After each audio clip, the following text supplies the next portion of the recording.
जय सनातन धर्म की प्रिय सनातनियों, आप सभी का स्वागत है हमारे इस कार्यक्रम में।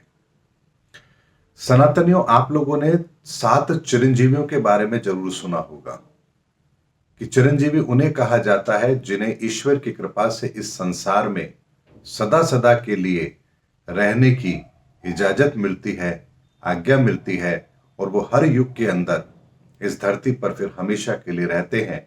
वो ऊर्जा इस धरती के लिए कार्य करती है। सनातनी, एक बात पर विचार कीजिए कि आखिर प्रकृति का जो नियम है कि जो इस संसार में आया है वो वापस जाएगा जरूर, उसकी मृत्यु अवश्य होगी। इस नियम को स्वयं परमात्मा ने आखिर तोड़ा तो क्यों तोड़ा?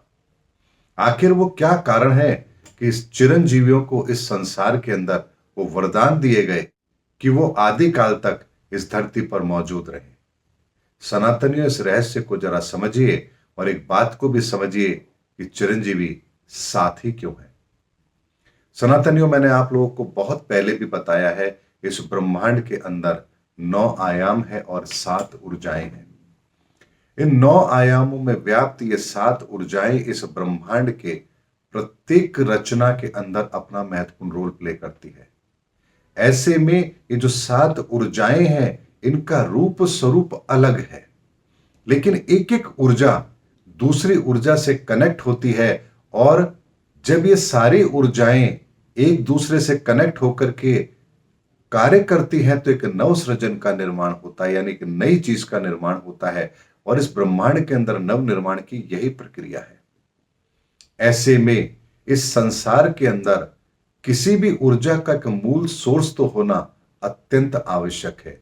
यानी जैसे आपके घर बिजली आ रही है तो उसके लिए एक ऊर्जा का सोर्स होना आवश्यक है।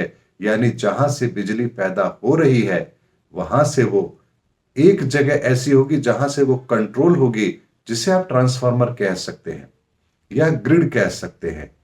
वहां से वो कंट्रोल होती है और किस ऊर्जा को कितनी मात्रा में कितने घंटे के लिए कहां सप्लाई करनी है, ये कार्य उसका होता है। ऐसे ही इस ब्रह्मांड की इन 7 ऊर्जाओं का सोर्स भी इस धरती पर होना आवश्यक है। इसीलिए समय समय पर इस धरा पर ऐसे व्यक्तियों का चयन होता है, ऐसी ऊर्जाओं का चयन होता है जो उस एक पर्टिकुलर ऊर्जा का वो रूप स्वरूप होती है जो पूर्णतः उस ऊर्जा से ही निर्मित होती है और सारे गुण उसके अंदर विद्यमान होते हैं। ऐसे में ईश्वर के द्वारा, उस ईश्वरीय शक्ति के द्वारा उन लोगों को यह वरदान दिया जाता है कि आप सदा सदा के लिए इस धरती पर रहें। और वो ऊर्जाएं जब इस धरती पर रहती हैं तो उनके द्वारा इस संसार के अंदर जो हम लोग जन्म लेते हैं, हम भी किसी न किसी ऊर्जा को लेकर के आते हैं। 7 ऊर्जाओं का एक रूप स्वरूप हमारे भीतर भी होता है, लेकिन उनमें एक मुख्य स्वरूप भी हमारे भीतर होता है जिसे हम हमारा लग्न कहते हैं और राशि कहते हैं। ये किसी एक ऊर्जा का मूल स्वरूप है और बाकी के 7 ऊर्जाएं हमारे जीवन के अंदर हमें जो स्थायी विचार मिले हैं, स्थायी गुण मिले हैं, ये उनका रूप स्वरूप है। जिस ऊर्जा के साथ हम जितनी छेड़छाड़ करते हैं वो ऊर्जा उतनी ही विकृत हो जाती है। और ये 7 चिरंजीव जो इस धरती पर हैं, इस धरती पर जो चिरंजीव मौजूद है, ये चिरंजीव ही इस धरती पर हम प्राणियों के भीतर उन अव्यवस्थित ऊर्जाओं को व्यवस्थित करने के लिए अपना श्रेष्ठ कार्य करते हैं, क्योंकि ये ईश्वरीय आदेश है, ये ईश्वरीय कार्य है। इसीलिए जब हमारा कोई ऊर्जा चक्र खराब होता है, कोई ऊर्जा अनियंत्रित होती है, तो हमें उन्हीं चिरंजीवियों की शरण में जाने के लिए कहा जाता है। जैसे कलयुग से पहले द्वापर के अंदर इस ब्रह्मांड का तीसरा तत्व सक्रिय था और तीसरा तत्व मंगल का तत्व है। और मंगल का तत्व जब इस ब्रह्मांड में कार्य कर रहा है और मंगल का तत्व ही विकृत हुआ था, तो ऐसे में मंगल तत्व के विकृत होने के कारण से ही महाभारत काल के अंदर हर योद्धा शूरवीर था, ताकतवर था। अर्जुन को ले लीजिए, कर्ण को ले लीजिए, भीष्म पितामह को ले लीजिए, हर व्यक्ति श्रेष्ठ था। लेकिन इसी तीसरी ऊर्जा के दुरुपयोग के कारण से उन्होंने अपने बाहुबल का दुरुपयोग किया, और जिसका कारण यह हुआ कि भगवान श्री कृष्ण को इस धरती पर उस तत्व को समाप्त करना पड़ा, उसको शुद्ध करना पड़ा। ऐसे में अगर धरती से वो तत्व अलग हो रहा है तो उस तत्व को बैलेंस करना भी अत्यंत आवश्यक है। ऐसे में हनुमान जी की जो शक्ति, जो भगवान राम ने द्वापर युग से पहले त्रेता युग के अंदर हनुमान जी को चिरंजीव होने का वरदान दिया, ताकि जब द्वापर युग के अंदर उस मंगल तत्व की प्रधानता रहे तो एक ऐसा ऊर्जा सोर्स इस धरती पर अवश्य मौजूद रहे जो उस तत्व को विकसित करने में अपनी भूमिका निभा सके। और इसीलिए हनुमान जी का वो तत्व चिरंजीवी के रूप में इस धरती पर स्थापित किया गया, और भगवान राम से भगवान कृष्ण के समय में उसी तत्व ने अपना कार्य भी किया। और यही कारण था कि इस धरती पर बड़े बड़े योद्धा धुरंधर पैदा हुए महाभारत के काल के अंदर। लेकिन एक काल चक्र के अंदर जब अंतिम समय आता है तो यह तत्व भी विकृत जरूर होता है। ये सृष्टि का विधान है। इसके संदर्भ में मैं 2-3 घंटे का एक लेक्चर पहले दे चुका हूं। यूट्यूब पर मेरा लाइव सेशन अवेलेबल है, आप उसे देख सकते हैं। तो ऐसे में जब ये तत्व विकृत होता है तभी भगवान को अवतार लेकर के इस तत्व को ठीक करना पड़ता है। और जो भगवान का अगला अवतार है जिसे हम कल्कि अवतार कहते हैं, इस अवतार को सबसे श्रेष्ठ अवतार इसलिए ही माना गया है क्योंकि 7 चिरंजीव 7 ऊर्जाओं को पहले स्थापित करके अपना रोल प्ले कर चुके हैं। और अब आने वाले समय के अंदर चूंकि 8वीं ऊर्जा होती ही नहीं है तो किसी चिरंजीव की आवश्यकता होगी ही नहीं। इसीलिए एक बहुत बड़ा रिफॉर्म इस धरती पर अब होने जा रहा है, जो अब तक की होने वाली जितने भी ईश्वरीय लीलाएं हैं उनसे बहुत बड़ी लीला होगी।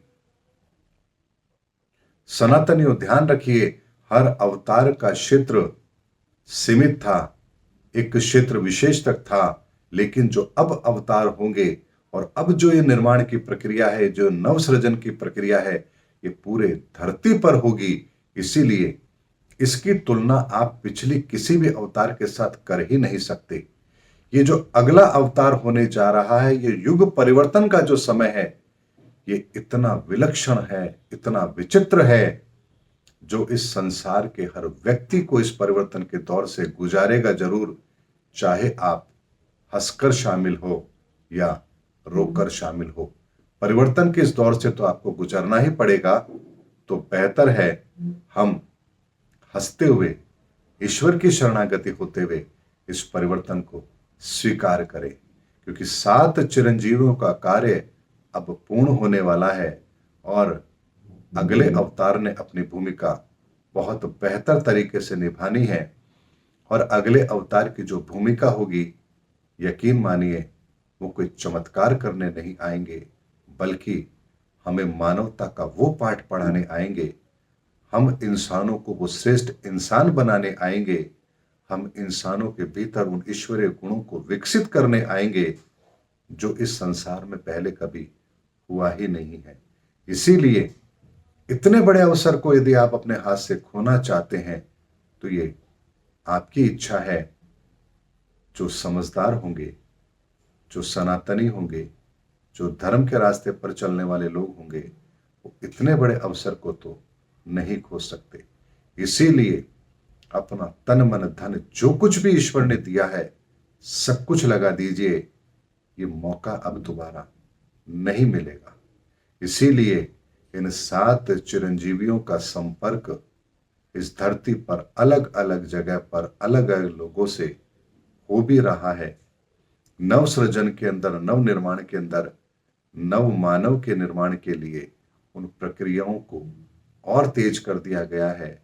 और अब वो समय शेष नहीं बचा है जहां हम युग परिवर्तन की उस बेला को देखेंगे जो इतनी सुखद, इतनी आनंदमय और इतनी पवित्र होगी कि जिसका वर्णन शब्दों में किया ही नहीं जा सकता। इसलिए जो लोग युग परिवर्तन से डर रहे हैं कि करोड़ों लोग मर जाएंगे, तो इतना समझिए, ईश्वर को ना हमसे शत्रुता है और ना ईश्वर की हमसे मित्रता है। ईश्वर तो केवल यही चाहता है कि हम इस धरती पर इस प्रकृति के नियमों की पालना करते रहें और अपना जीवन सुखमय होकर धन्य धान्य से अपना जीवन परिपूर्ण करते हुए अनंत काल तक इस धरती पर यूं ही आते रहें और जाते रहें। लेकिन जब हम कुछ रुकावटें पैदा कर देते हैं ईश्वरीय कार्य में और इतना बड़ा आघात इस प्रकृति को पहुंचा देते हैं जहां इसे रिसाइकिल करना भी मुश्किल हो जाता है, तो फिर परमात्मा को युग परिवर्तन का वो कार्य पूर्ण करना पड़ता है। इसीलिए 7 चिरंजीवियों की जो बात मैंने आपको बताई है, ये कोई छोटी घटना नहीं है। आप सोचिए कि इस युग परिवर्तन की तैयारी ईश्वर ने कितने समय पहले कर दी होगी। पहले चिरंजीव की स्थापना, पहले चिरंजीव को जो वरदान दिया, उसके पीछे भी 7वें चिरंजीव की यात्रा तक का वो सफर ईश्वर पहले से जानते थे। तो आप सोचिए कि इस युग परिवर्तन की जो बात हम आज कर रहे हैं, इस युग परिवर्तन की रूपरेखा तो ईश्वर ने पहले चिरंजीव को वरदान देने के साथ ही शुरू कर दी थी। और 7वें चिरंजीव को जब उन्होंने वरदान दिया तो उसमें ये सारे कार्य उन्होंने उसी समय पूर्ण कर दिए थे कि कब इस धरती पर अब कौन सा परिवर्तन किस समय पर होगा।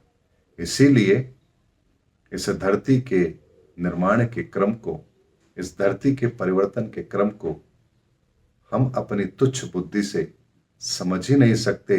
इसीलिए हमें भी अपने आप को उस अवस्था में, उस लेवल पर ले जाना पड़ेगा जहां ईश्वरीय ऊर्जाएं अपना संकेत देती है। इसीलिए वो ऊर्जा स्रोत आपके भीतर भी है, आपके भीतर भी वो गुण है, वो समस्त ईश्वरीय गुण है। इसीलिए अपने भीतर के उस ईश्वरीय गुण को पहचानिए, उसे जागृत कीजिए और फिर ब्रह्मांड की इस भाषा को भी समझिए और युग परिवर्तन को होते हुए साफ साफ अपनी आंखों के सामने देखिए। उम्मीद करता हूं सनातनियों, 7 चिरंजीवियों के बारे में जो आपका एक भ्रम है वो मैंने दूर अवश्य किया है।